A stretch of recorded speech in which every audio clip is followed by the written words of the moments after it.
केला बेचने वाली चुड़ैल।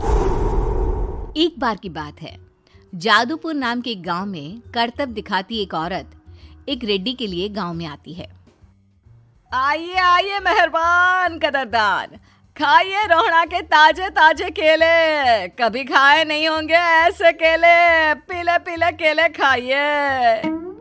ये कहकर रोहड़ा हाथों में 4 केले लिए उन्हें सर्कल में जोर जोर से हवा में उछालती हुई करतब दिखाती है, जिसे देखकर आसपास के सारे बच्चे अपने अपने मम्मी पापा से उस औरत के पास जाने की जिद करने लग जाते हैं। पापा, ऐसा तो सर्कस में बॉल से होता है ना, ये आंटी तो केले से कर रही है। चलिए ना पापा, देखते हैं। रोहड़ा एक पतली सी तार पर चलती हुई केलों से करतब दिखाती है। आते जाते सभी लोग बाहर रुककर उसके करतब देखते हैं और वाह वाही करते नहीं थकते।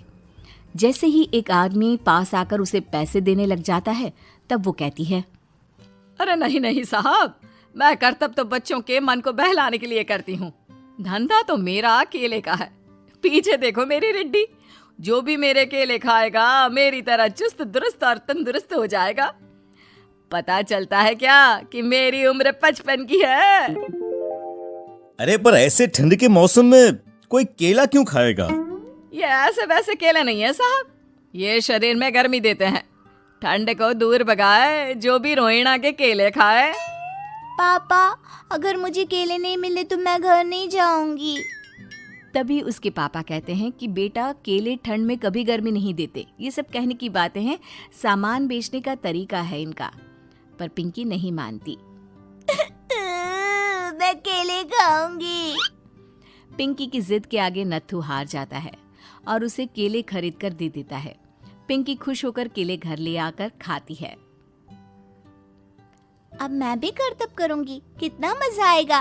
जादुई केले। पिंकी पहला केला खत्म भी नहीं करती कि वो बेहोश हो जाती है। दूसरे केले से एक काला धुआं आता है और रोहड़ा चुड़ैल बनकर बाहर निकल आती है। मेरे भूतिया केले बच्चे न खाए, ऐसा हो ही नहीं सकता।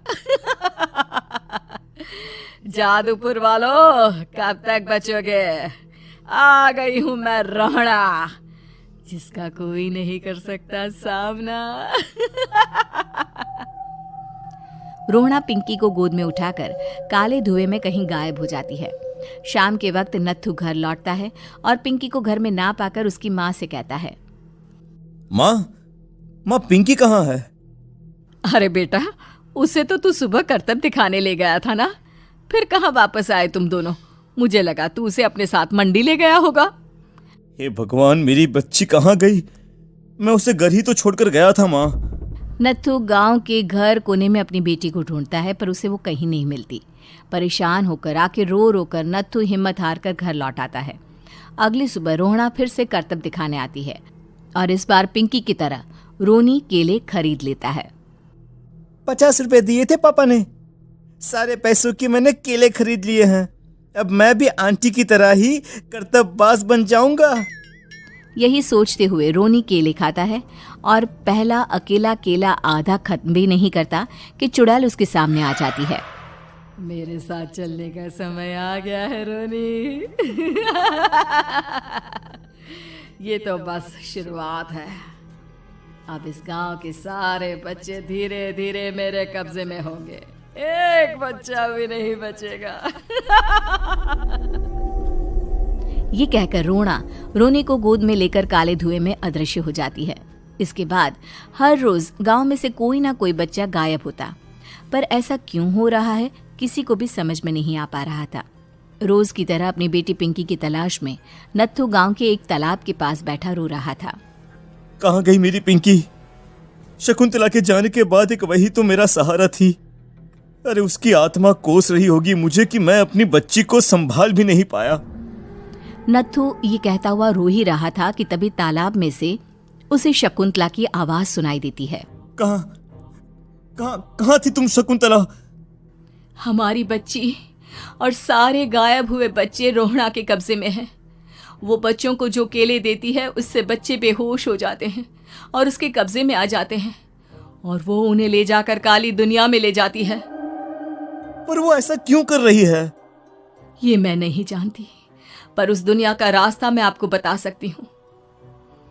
जहां ये नदी खत्म होती है वहां एक केले का पेड़ है, उसके नीचे एक दरवाजा है, वहीं से रास्ता जाता है उस दुनिया का। ये कहकर शकुंतला की आत्मा गायब हो जाती है। गांव के सभी लोग झुंड बनाकर उसी रास्ते से काली दुनिया में चले जाते हैं और वहां देखते हैं कि सारे बच्चे वहां काम कर रहे थे।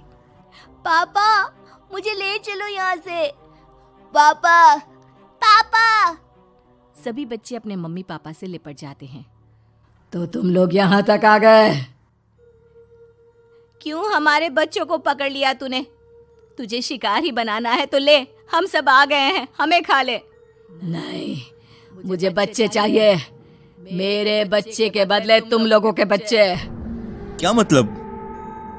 मैं इसी गांव में रहने वाली एक औरत थी। केले की चोरी के इल्जाम में मेरे बेटे को गांव वालों ने इतना मारा कि वो मर गया। उसी दिन मैंने ठान लिया कि गांव वालों का भी वही हाल करूंगी। कुछ दिन बाद बेटे के चले जाने के दुख में मैं भी मर गई और मेरी भटकती आत्मा एक चुड़ैल बन गई। और फिर मैंने बदला लिया तुम सबके बच्चे छीनकर। बर्दाश्त नहीं कर पाए ना? सोचो मुझ पर क्या बीती होगी। हमें माफ कर दो रोना। पता नहीं ये किसकी गलती थी, पर हम सभी माफी मांगते हैं। हमारी खुशियां लौटा दो, तुम भी तो एक माँ हो। गांव वालों की बात सुनकर रोना का मन पिघल जाता है और वो बच्चों को छोड़ देती है। उसके बाद काली दुनिया बच्चों के लिए जादुई दुनिया बन जाती है। अब कोई भी कभी भी वहां आ जा सकता था।